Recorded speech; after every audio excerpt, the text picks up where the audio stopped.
Ya, Assalamualaikum warahmatullahi wabarakatuh. Perkenalkan, nama aku Misalia Sampaka Firdausi, mahasiswi Fakultas Farmasi Universitas Muhammadiyah Purwokerto. Nah, pada biologi online kali ini kita bakal bahas tentang pembelahan sel. Oke, langsung lanjut.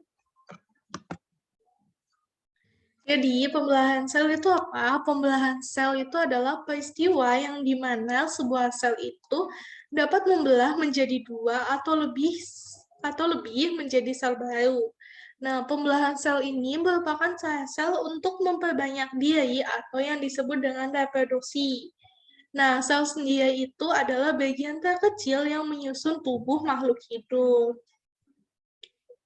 Nah, ini ada fungsi pembelahan sel ya, teman-teman. Pada umumnya, fungsi pembelahan sel itu ada dua.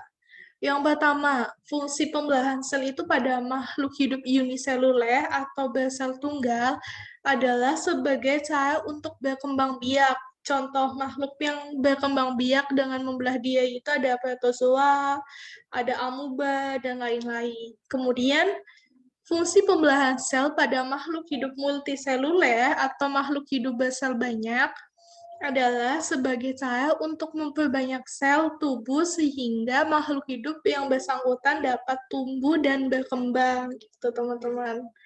Lanjut ya, jadi pembelahan sel itu ada 3 tipe pada umumnya. Yang pertama ada amitosis, kemudian ada mitosis, kemudian ada meiosis. Nah, ini yang pertama, pembelahan amitosis. Nah, pembelahan amitosis ini terjadi pada organisme uniseluler.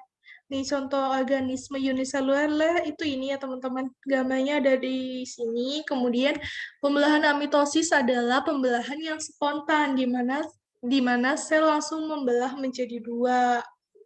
Nah, kenapa disebut pembelahan spontan? Karena pada organisme uniseluler ini dia kan tidak memiliki membran inti. Jadi pembelahannya itu tidak melalui membran inti, jadi langsung membelah dengan begitu saja gitu.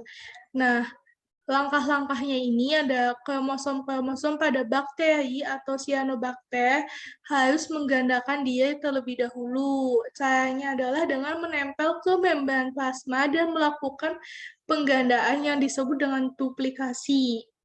Nah, di saat yang sama, sel bakteri atau cyanobacter ini akan ikut memanjang dan bagian tengahnya itu melekuk ke dalam membagi sel menjadi dua gitu. Nah, setelah itu setiap kromosom itu akan terbagi ke masing-masing calon sel baru. Nah, terakhir ini akan terbentuk sekat dan kedua sel itu akan terpisah.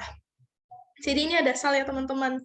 Nah, di dalam sel ini si kromosomnya ini tuh dia itu melakukan pembelahan dulu gitu. Nah, saat kromosom dalam selnya itu melakukan pembelahan, nanti bersamaan selnya itu ikut memanjang. Kemudian, saat kromosomnya itu sudah siap membelah, nanti kromosomnya itu akan membagi di kedua belah sel, kemudian nanti di tengahnya itu selnya itu akan melengkung gini, terus membagi. Jadi pisah menjadi dua, seperti itu kira-kira pembelahan amitosis. Lanjut, di sini ada pembelahan mitosis. Nah, pembelahan mitosis ini terjadi pada sel tubuh makhluk hidup yang disebut dengan sel somatik. Nah, sel somatik itu ya kayak sel-sel yang ada di tubuh kita, yang ada di otot, yang ada di mana lagi? Pokoknya sel-sel selain sel gametosis ya, teman-teman. Nah, sel somatik ini tuh selnya sel diploid atau 2N. Nah, pembelahan mitosis ini menghasilkan sel anakan yang materi genetiknya itu identik dengan sel induknya. Nah, fungsi pembelahan mitosis ini yang pertama ini, pembelahan secara mitosis berfungsi untuk membentuk sel-sel baru agar organisme dapat tumbuh. Yang kedua, pembelahan secara mitosis itu berfungsi untuk mengganti sel-sel yang rusak. Nah, karena membentuk sel somatik yang baru, sel-sel yang baru yang dihasilkan memiliki jumlah kromosom yang sama, agar sel-sel baru ini dapat melanjutkan tugas dari sel induknya. Nah, lanjut ya teman-teman, ini ada pembelahan meiosis. Nah, Pada pembelahan meiosis, sel induknya ini akan menghasilkan sel anak yang memiliki setengah dari jumlah kromosom sel induk.